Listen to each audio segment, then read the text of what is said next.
कहिए अलीना साहिबा। नूर, जब हफीजा आ जाएगी तो मुझे तुम्हारी जरूरत है। तुम्हें मेरे साथ 1 घंटे के लिए शॉपिंग पर चलना है। शुक्रिया आयतुल साहिबा, आप सबको सलाम। तुम्हारा कमरा तैयार करवा दिया है, तुम नूर के साथ जाओ और अपना सामान सेट करो। आयतुल साहिबा को ऐसा क्यों लगा कि तुम्हें यहाँ आकर इस घर में रहना चाहिए? बिल्कुल समझ नहीं आया। यानी जो डर था वही हुआ। तुम्हारी जाहिद से फोन पे बात हुई है, मुझे ये मालूम है।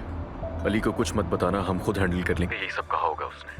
रिपोर्ट्स आते ही मैं सबसे पहले आपको भेजूंगा। ठीक है, शुक्रिया। नूर। सलाम अली साहब। हाँ, अलमास क्यों आई है यहाँ आंटी? किस लिए? किससे पूछ के बुलाया आपने उसे यहाँ? तुम्हारी वजह से। वाह वाह वाह, ये क्या कह रहे हैं आप? तुम्हारी तस्वीर खींच रहा हूँ, बहुत खूबसूरत लग रही हो, तुम्हें दे दूंगा, फेसबुक पर लगा लेना। अलीना साहिबा, मैं ये ड्रेस नहीं पहनना चाहती। जाकर चेंज कर लो, वैसे भी मुझे पसंद नहीं आया, मेरा स्टाइल नहीं है ये।